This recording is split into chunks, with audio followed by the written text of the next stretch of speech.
this is Satyam before you, and once again I am before you to have a profound discussion on the Hindu editorial section.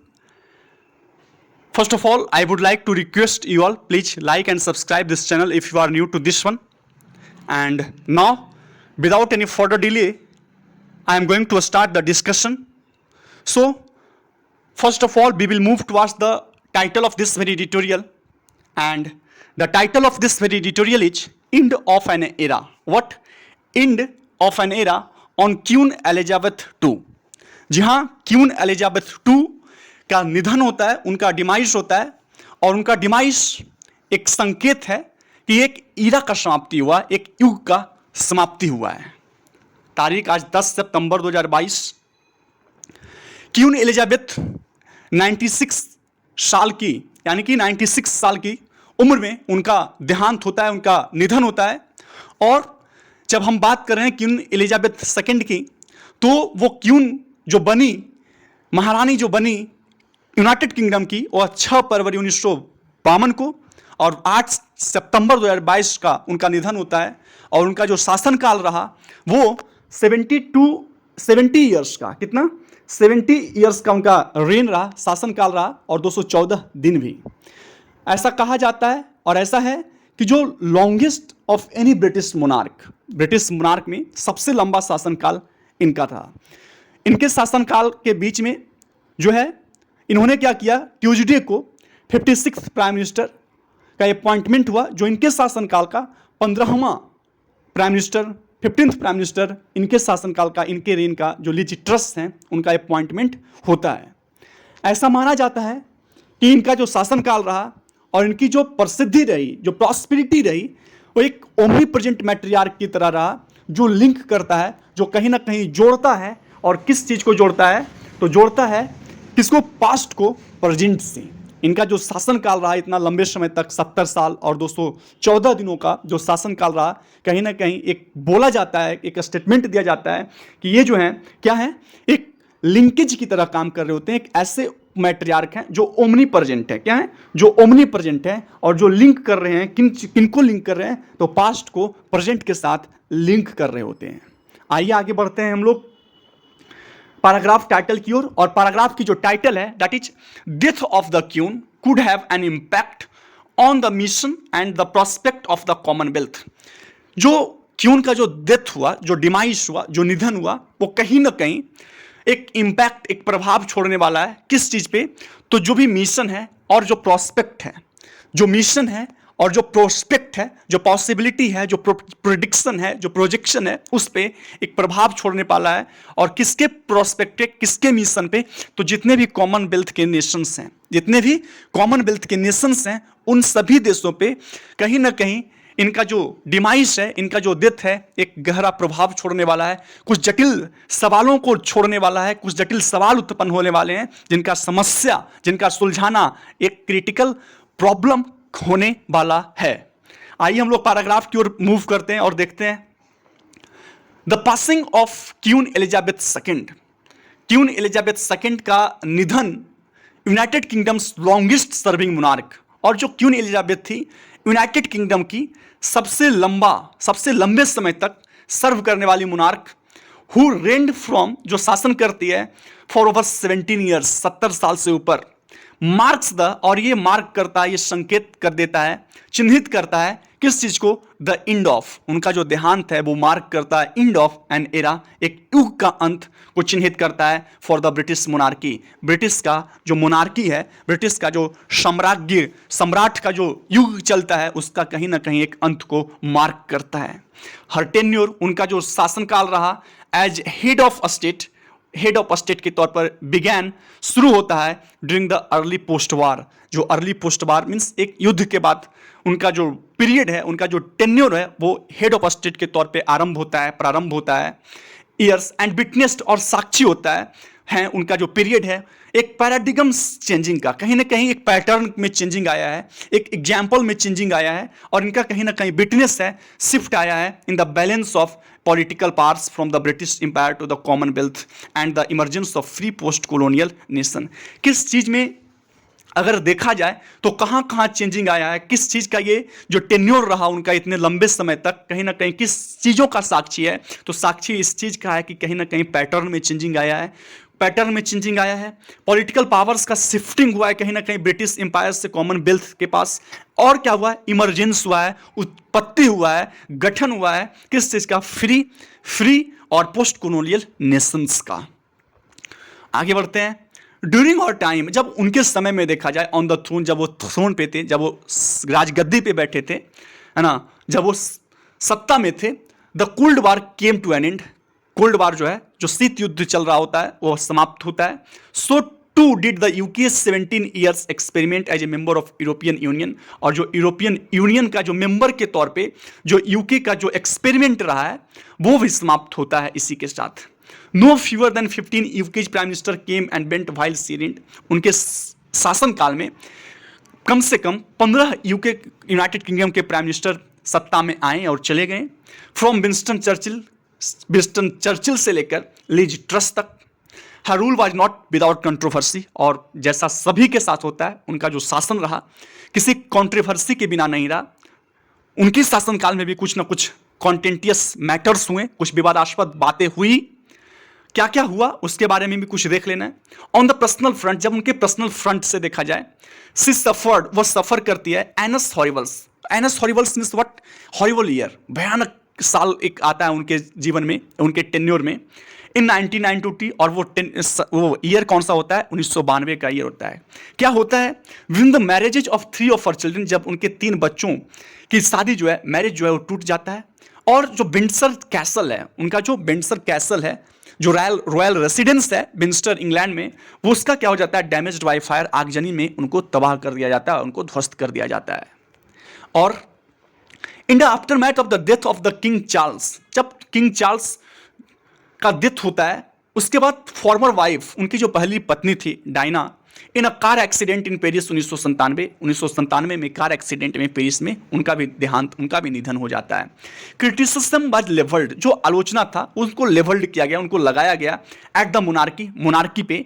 किस लिए, for saying away from the public response, की public प्रतिक्रिया से कहीं ना कहीं ये Sai away कर रहे हैं, अपने आप को अवॉइड कर रहे हैं, मीन्स रिस्पॉन्सिबल होकर वट एवर हैपेंड देयर, तो उसकी रिस्पॉन्सिबिलिटी न लेकर वो अपने आप को अवॉइड कर रहे हैं। और इसके लिए उन मोनार्की पे बहुत सारे क्रिटिसिज्म को लेवल किया गया, बहुत सारे क्रिटिसिज्म को लगाया गया। डिस्पाइट दिज ओकेजनल सेटबैक्स, जो इसके अलावा जो ये ओकेजनल सेटबैक्स रहे, जो ये प्रॉब्लम्स रहे, उसके अलावा क्वीन एलिजाबेथ, जो महारानी क्वीन एलिजाबेथ हैं, हैज कंसिस्टेंटली एंजॉयड, इसके बावजूद भी एक तरफ तो है कि क्रिटिसिज्म लगाया गया, मीन्स आलोचना का लांछन किया गया, इसके बावजूद क्वीन एलिजाबेथ जो है वो एंजॉय करती है एक high favourability rating among the British public में अभी भी इनका जो फेवरेबिलिटी है, लोग इनको जो पसंद करते हैं वो अभी भी क्या है, बहुत ऊपर है। लोग अभी भी इनको बहुत ज़्यादा पसंद कर रहे होते हैं।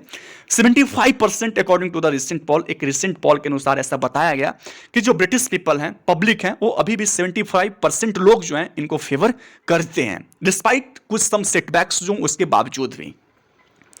फिर observers attributes this to her stubborn silence on political issue as a closed book approach that allowed subjects, critics and outsiders to project onto her and the royal family whatever the best to, जो कुछ भी उनकी इच्छा वो कहे। ऐसा क्यों हुआ, क्योंकि जो ऑब्जर्वर्स थे वो attribute to her stubborn silence, ऐसा इसलिए किया जाता था कि उनका जो स्टबर्न साइलेंस था, जो अस्थायी रूप से उनका चुप्पी होता था, वो ऐसे बिहेव करते थे कैसे, और साइलेंस किस बात पे होती थी, पॉलिटिकल इशू पे, राजनीतिक मुद्दे पे उनका चुप्पी साधना, और एक ऐसे व्यक्ति की तरह बिहेव करना, एक क्लोज्ड बुक की तरह बिहेव करना, मीन्स एक ऐसे व्यक्ति जो जिनको समझना बहुत ही डिफिकल्ट हो, आप उनको आसानी से समझ नहीं पाएंगे, और ठीक उसी की तरह उनका बिहेव करना।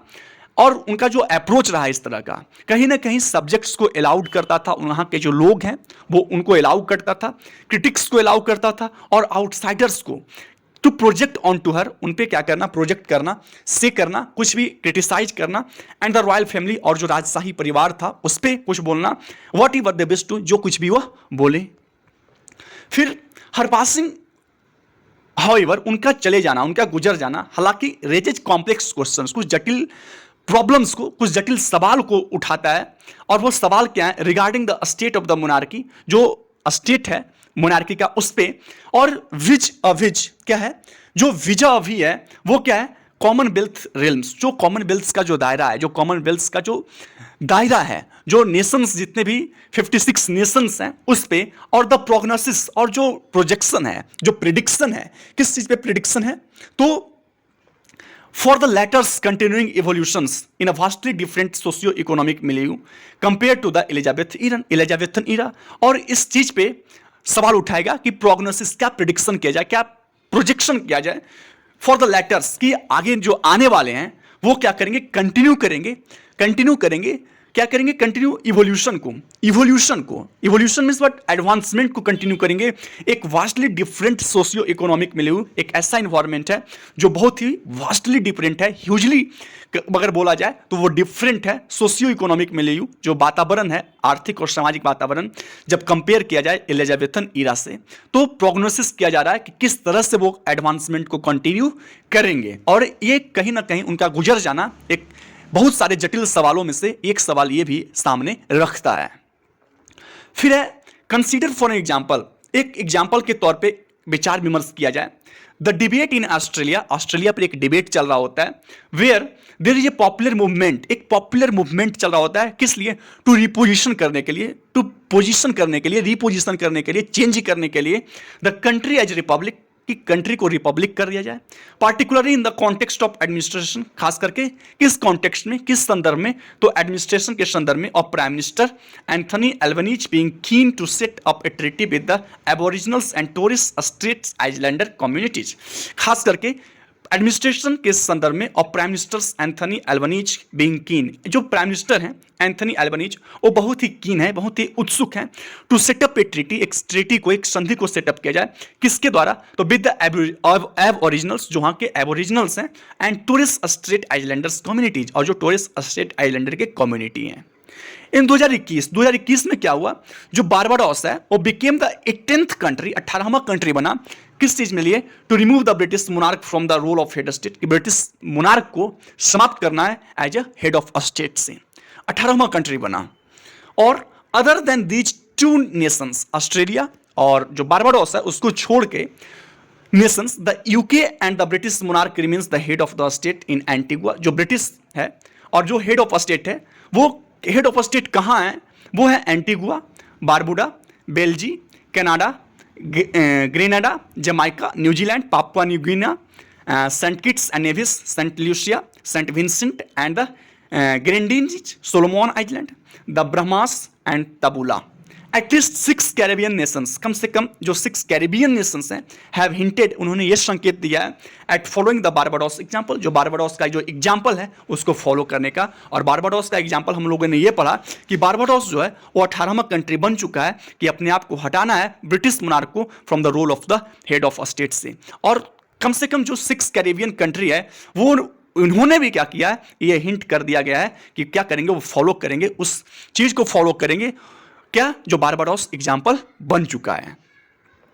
तो हाउएवर, हालांकि ब्रोडर कॉमनवेल्थ ग्रुप ऑफ, जो ब्रोडर कॉमनवेल्थ का ग्रुप है 56 नेशंस का, ऑफ विच जिसका India and the other South Asian countries are members, जिसका इंडिया और अलग और जो अन्य साउथ एशियन कंट्रीज मेंबर रहे, रिमेन्स इंटैक्ट, वो अभी भी क्या है? इंटैक्ट हैं, जुड़े हुए हैं, thanks to large part of the critical role, जो क्रिटिकल रोल खेला जा रहा है, प्ले किया जा रहा है, दैट क्यून प्लेड, जो क्यून जो महारानी रही वो प्ले की, उन्होंने वो उस तरह से रेगुलेट किया इन चैंपियनिंग द ऑर्गेनाइजेशन, ताकि क्या किया जाए, जो संगठन है, जो कॉमनवेल्थ का संगठन है, उसको चैंपियनिंग करने में, उसको रेगुलेट करने में, मेंटेन करने में, एंड मेंटेनिंग इट्स रेलिवेंस, और इनकी जो रेलिवेंसी है, इनकी जो क्वालिटी है उसको मेंटेन करने में। As epochal was her role, जितना ऐतिहासिक, जिस कदर ऐतिहासिक उनका शासन काल रहा, so too could the impact of passing be on the mission and prospect of the Commonwealth. जिस कदर ऐतिहासिक उनका शासनकाल था, उनके गुजर जाने से उतना ही व्यापक है ना, उतना ही ज्यादा असर जो राष्ट्रमंडल देशों के जो मिशंस हैं और जो संभावनाएं हैं उस पर भी होगा, है ना। तो the end of the article, और आशा करते हैं कि आपको ये आर्टिकल समझ में आया होगा। सो हम लोग फिर मिलते हैं कल इसी समय, और एक बार फिर आप लोगों से गुजारिश है, आग्रह है कि इस चैनल को लाइक और सब्सक्राइब जरूर करें। So thank you, have a nice day, bye bye all of you, thank you.